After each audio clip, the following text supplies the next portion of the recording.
The topic today is turning complexity into opportunity and how you can unlock high-value markets. Before I jump into this presentation and light this postal yellow slide deck of 40 slides, I would like to get a little bit a better feeling about the audience. So therefore, I want to ask you about a favor. Please raise your hand when you are a merchant. Great. So more than 50% are merchants here and therefore potential fish. Let's ask you for another favor. Please raise your hand when you are actively pushing cross-border e-commerce. Oh, even better. And now let's come to the nitty-gritty question. Whom of you is actively pushing the destination Switzerland or Norway? Oh my goodness, that's actually good. But there's still room for improvement. I would say like 10, 15 representatives need to learn more about this opportunity, and that's actually the topic of the today session here. Some infos about myself in order to let you know who's talking to you. My name is Patrick Wolf. My background is in economics.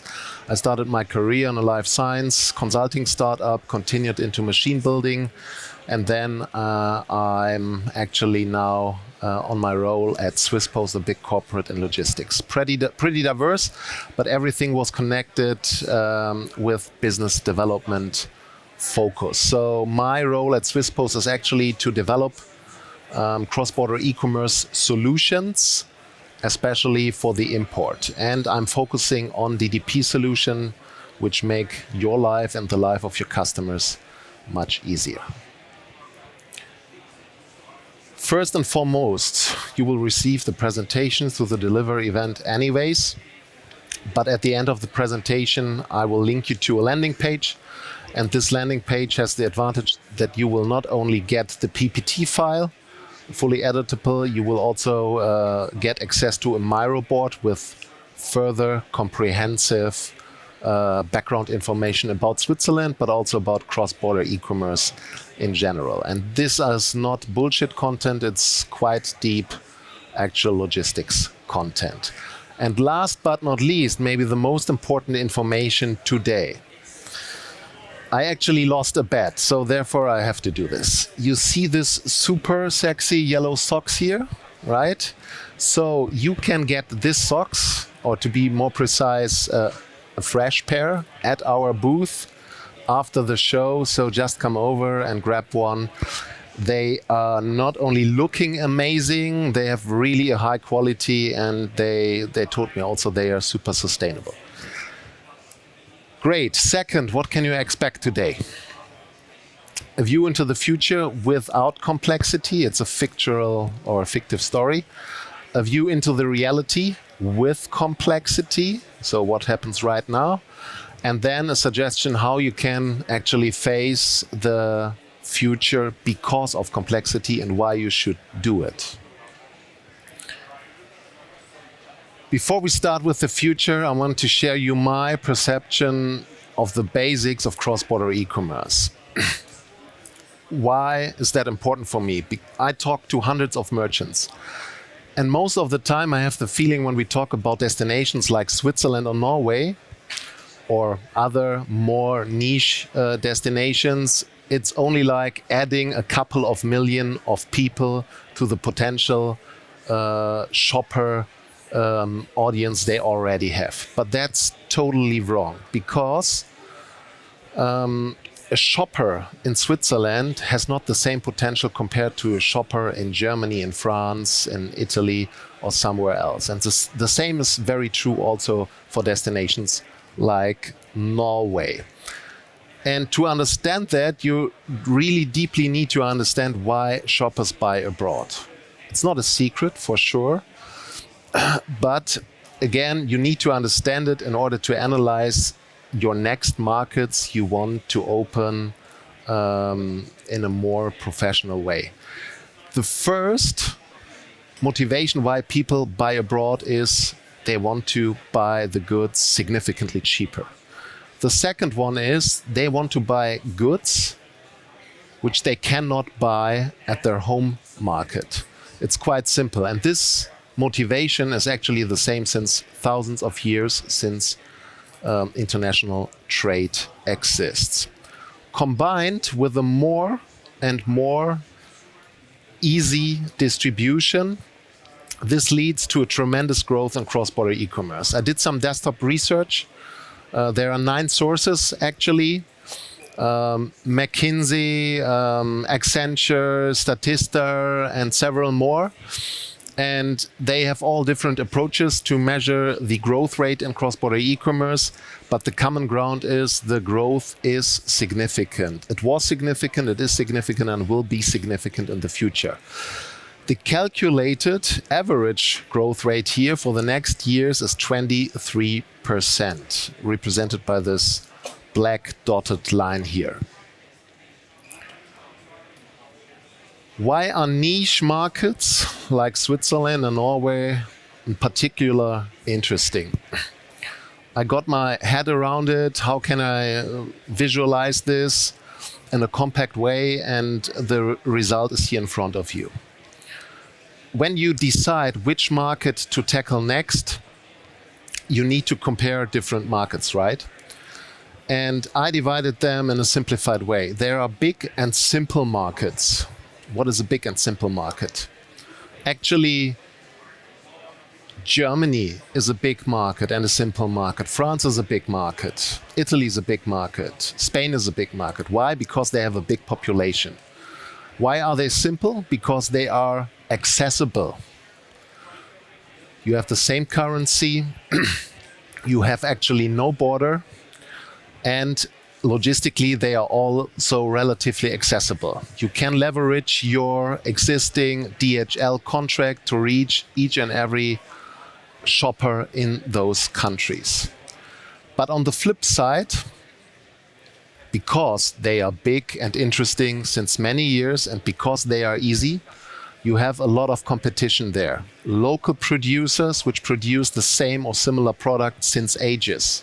Distributors and redistributors which are in those markets and develop them since many years. And for sure, also other cross-border e-commerce merchants push their products into those markets.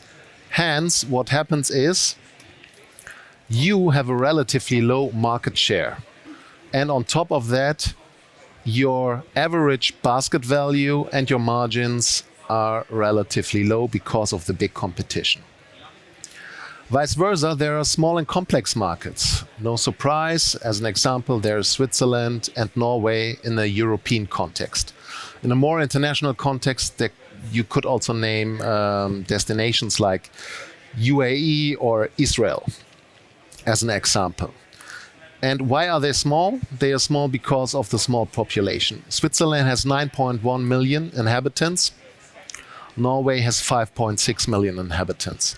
Why are they complex? Because of this one here. The red dotted line is all about complexity. It's the border. The line represents the border. And this is the reason, because of the relatively low population and the complexity, that you face a lot less competition. Local producers are not existing, or only few. Distributors did not open the market because they say, hey, it's only a little population and we also need to take care about transport and customs. And for other competitors in cross-border e-commerce, it's also not very attractive because you need to set up a project, you need to allocate budget, and everything is more pricey, logistics, administration, and so on and so forth. But when you are able to penetrate this barrier, this customs barrier, you will result in a way bigger market share, way bigger average baskets. Statistically, in Switzerland, the average basket value is 3 times higher compared to the rest of Europe. I would say this is quite significant. And also the margins are higher. When you set up a .ch page, you can price the items as you want. And when you have products in your portfolio which face not such a big competition, you can set up a good price which allows you to generate the corresponding margins. The punchline here is actually small markets and complex ones punch way over their weight. The average DDP customer growth, this means merchants which actually do it the right way, they use a DDP logistics approach to enter markets like Switzerland, is 41% since Q1 in 24 compared to Q1 this year. And this does not include any small merchants which just started and are now in the ramp-up phase or were in the ramp-up phase. These are all established merchants.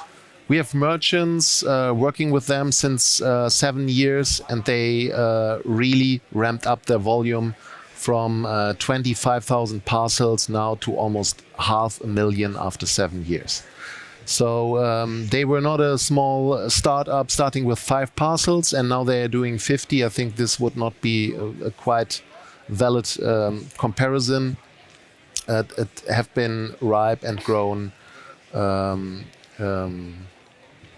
merchants. So the future is, in my eyes, it's not cross-border, it's no border. When you are smart and a smart merchant, you need to aim for the goal that you really push your products in as many markets as possible. And I believe that no border means also no barriers. What does that mean? No CN documents which you need to print on your parcels. No aggregated invoice which you produce on a manual or semi-manual basis. No communication which confronts your consumers telling the Swiss custom or Norwegian custom about the value of the goods they ordered. No payments at the front door or also via app for duties, tax and custom fees. No complicated return processes for the shoppers, which makes them actually export customs experts. And I could name a few more, but for time reasons, I will leave it to these aspects here.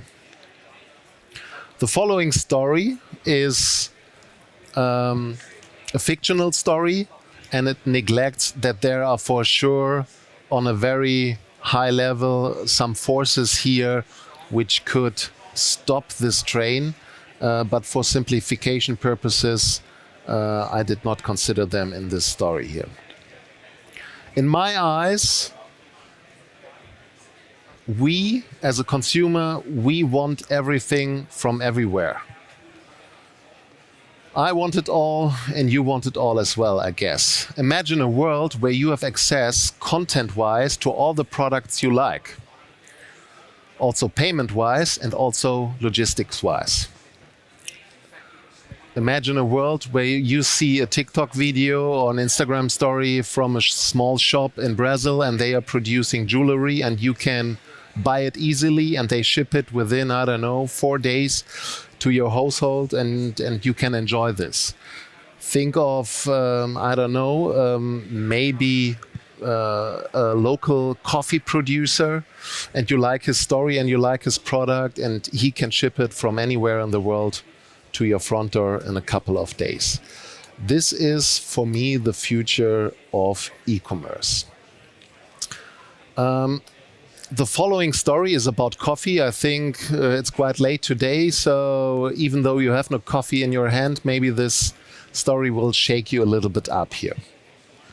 By the way, every step is already possible, provided by some SaaS companies or incorporated in the service of a big platform. So it's not purely fictional, but in this comprehensive big picture, it is a fully fictional story. So talking about a farmer producing very nice coffee, let's talk about a very smart farmer. He's proud on his product, very high quality, and because he's smart, he does not want to share his margins with intermediaries, resellers, and so on and so forth. So what is he doing? He's actually picking up his phone and he is downloading the app of his choice. In this case, it's Temazon. I don't know why I have chosen this name, but it flew into my mind here. So what this app does, AI controlled it. It will grab all the information about the product and it will actually begin with the onboarding.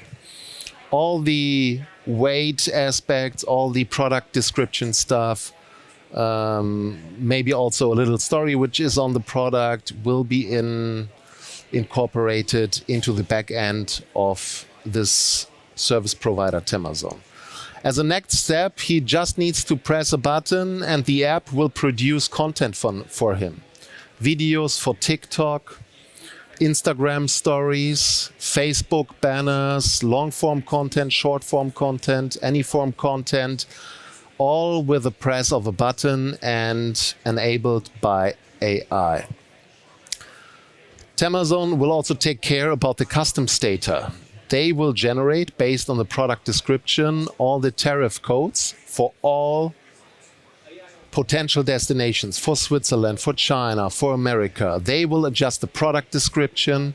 They will also enrich other data points. For example, in Switzerland, it's quite special. You need the gross weight and the net weight of the product, which is many times a problem in onboardings. And this will be done by AI doing some calculations here. It will also take care about payment. This platform has not only the standard payment solution, it also has integrated local payment solution.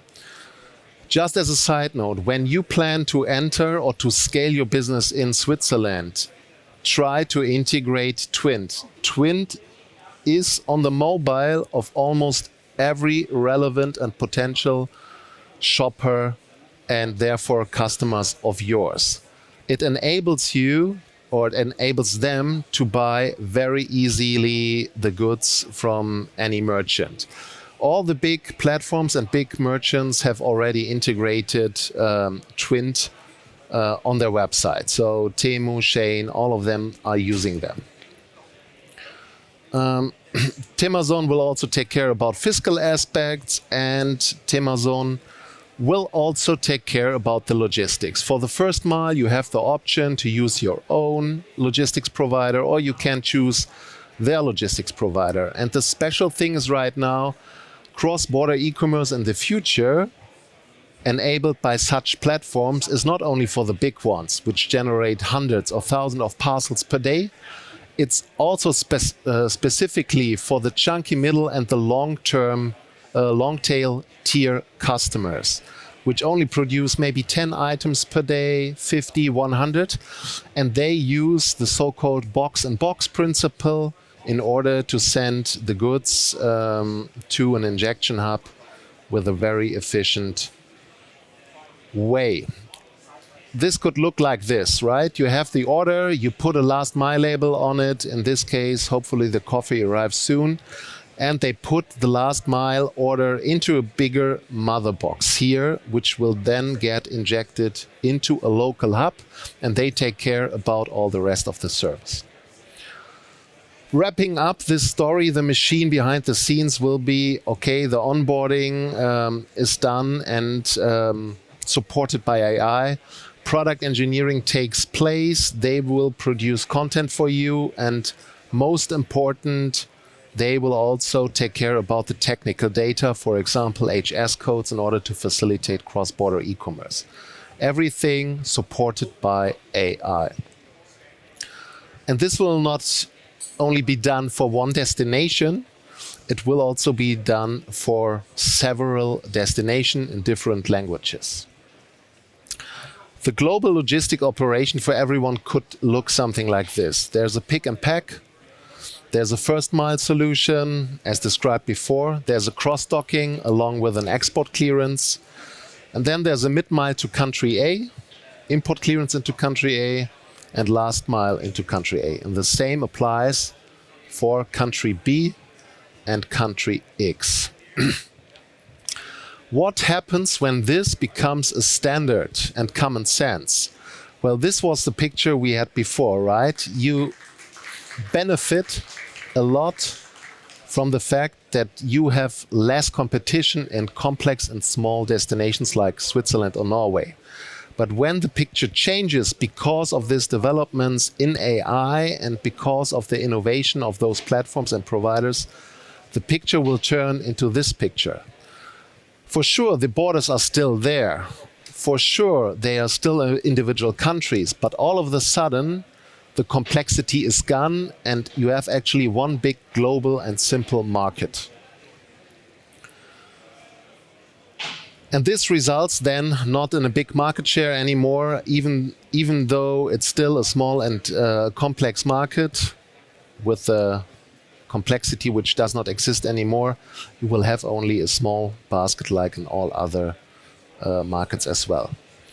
When this becomes common sense, the good news is you can go global with ease, but the bad news is your competition can do it as well and enter the markets you're already in or aim to go in as well. This was the future. Now let's have a look in the reality right now.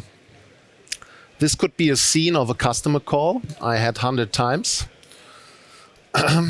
And the common merchant challenges are something like that. Well, we are going global within the next 6 months, and Switzerland is on our roadmap as well. And in order to make it happen, we are hiring a customs team of 4 people. 1 year later, knock, knock, knock. Hey guys, are you ready? And they tell us, well, to be honest, nothing happened. We recognized it's not that easy, and the 4 people also won't pay. So it's quite expensive. So hence we have frozen this project and nothing happened. HS codes, we have no HS codes. We have only one HS code for 10,000 SKUs. We have only HS codes for 50% of the parcels, of the SKUs. This is also a very common one. Our 10,000 products have all the same weight of 2.12 kilogram, which can also be tricky with customs. Our first mile costs are 20 euro per order, and this destroys our calculation. This is true for smaller merchants shipping from more remote regions. You need a German product description. Well, we don't have it, even though you are pushing to a German-speaking market.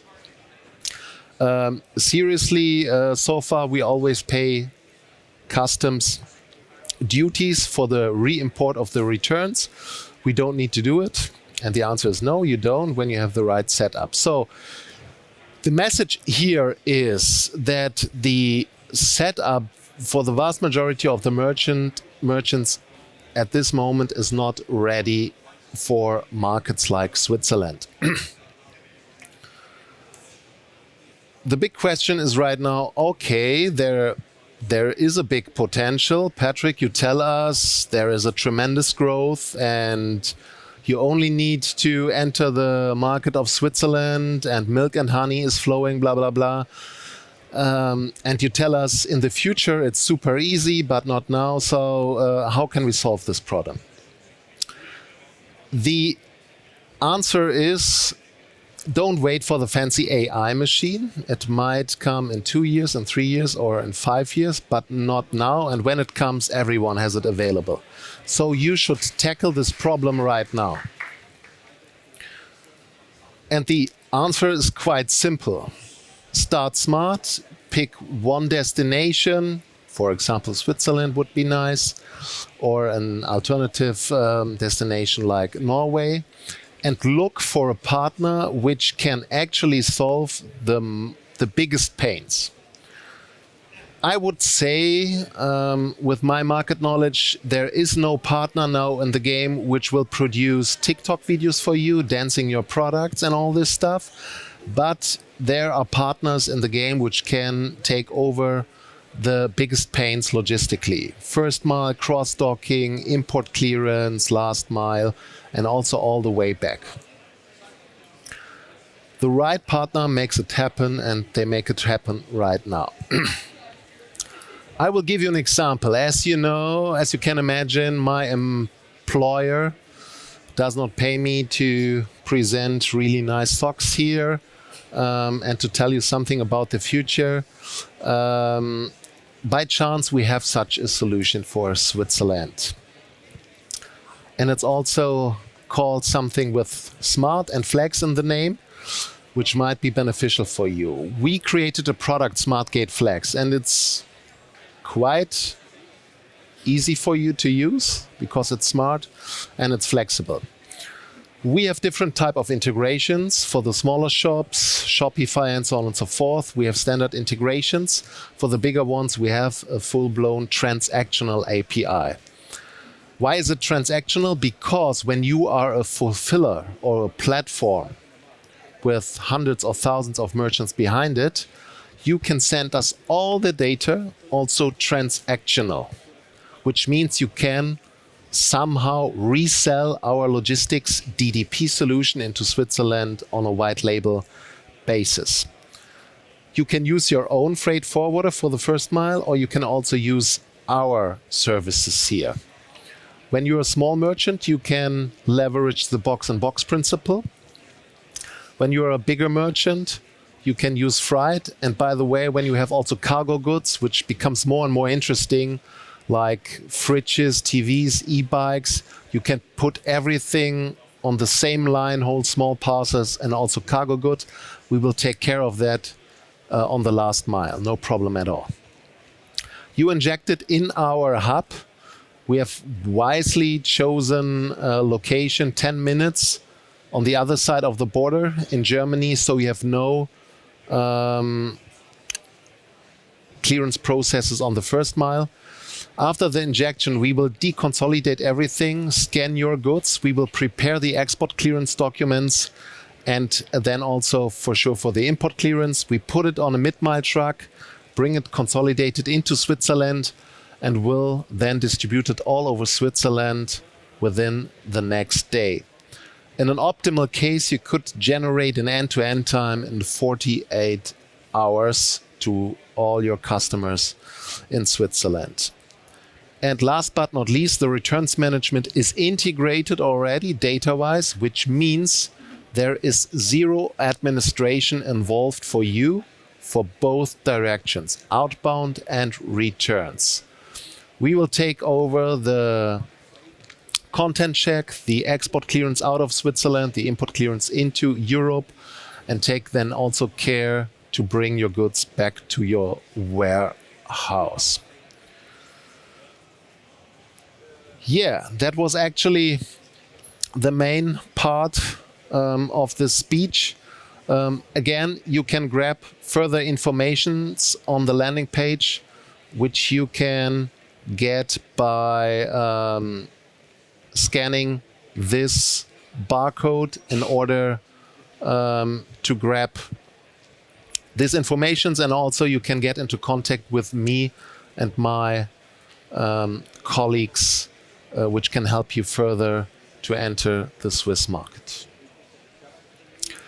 Yeah, that's actually the slide part. I won the bet. There are 40 slides in 15 minutes. So next time you need to present the socks, huh? I'm curious, from the people that are wearing yellow headphones, who has already unlocked the Swiss market? Can we have a quick show of hands? That means that there's a lot of potential still sitting in the room right now. If you have questions, feel free to drop them in the QR code that you see in front of you. If you are brave enough to ask a question, we have a beautiful mic. Yeah, it is a mic, but doesn't look like one, which Patrick will throw to you I will not take the risk of beheading anyone. But while people think of their questions, Patrick, let's say I'm starting an adventure as an e-com retailer. And I set my sight clearly on Switzerland. What do I do? Where do I start? Well, first of all, you need to call me or my colleagues, that's for sure. Second, we are going to analyze your portfolio because there might be some tricky stuff. For example, when you are dealing with jewelry or something, precious metal control could kick in. We will do some initial consulting for you. It's everything for free. I think we can clarify those points very fast. The next step would be get an offer, and when you say, okay, this makes sense, how can we start the fastest? I would say, especially when you're a smaller merchant, most of the time you are using kind of a standard shop system like Shopify, Magento, WooCommerce, whatsoever. We will set up an integration with our standard plugins.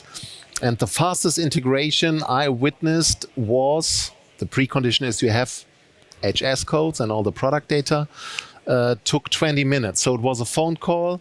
The logistics got integrated and the merchant was really ready to ship the goods next day. When you're a bigger merchant and you have really a customized system, it will take more. As a thumb rule, we say when you really put someone in there, a coder, it takes like 3 days to integrate the API.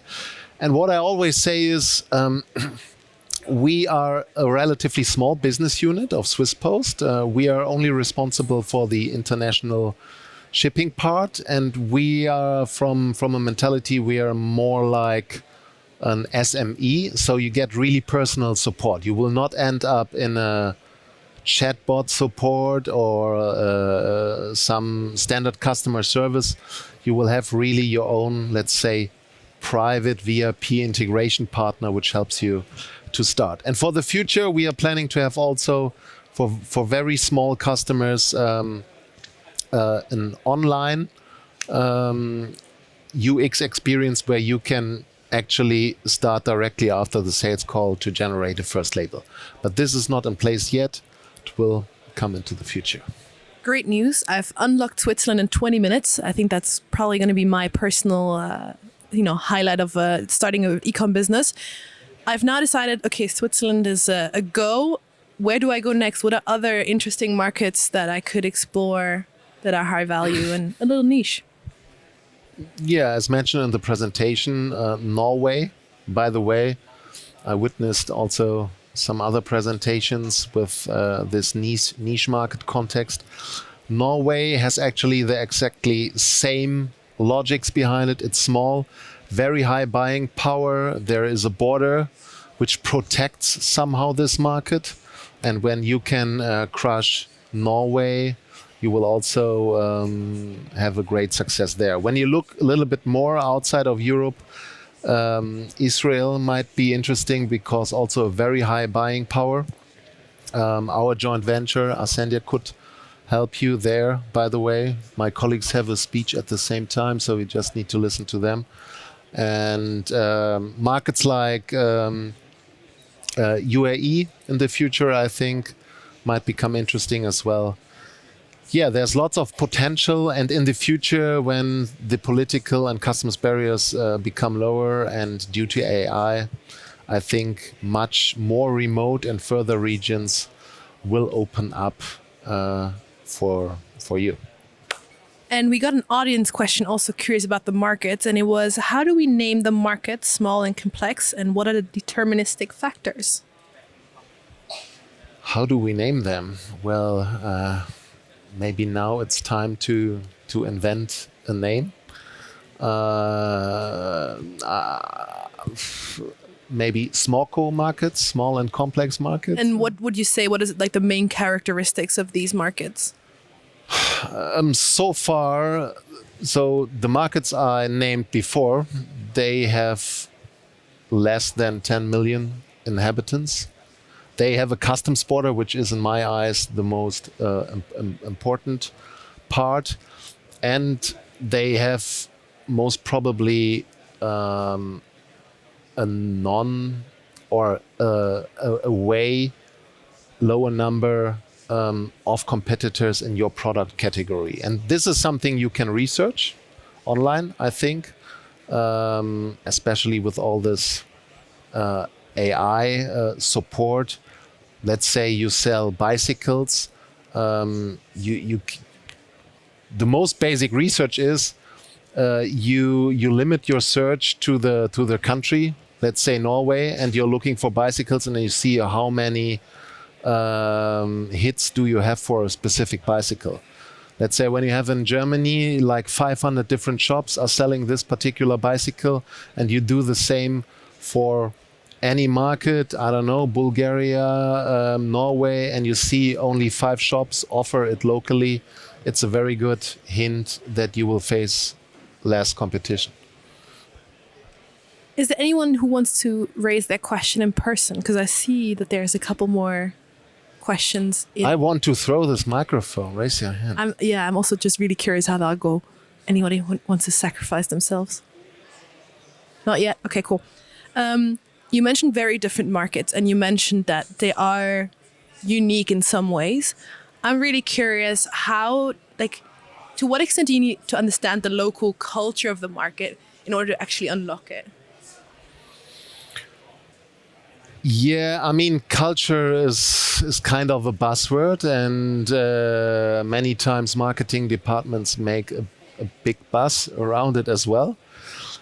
I think it's more important to understand the motivation why people buy abroad. I'm now living since 8 years in Switzerland. I'm German, and before I moved to Switzerland, I never bought something abroad because everything is available, more or less everything in Germany, and the price tag is usually quite low as well. But what you see directly is when you are searching something in Switzerland, the likelihood, when it's a very special item, a special pair of sneakers or whatsoever, the likelihood that you need to buy abroad is much higher. Therefore, I'm forced to buy abroad.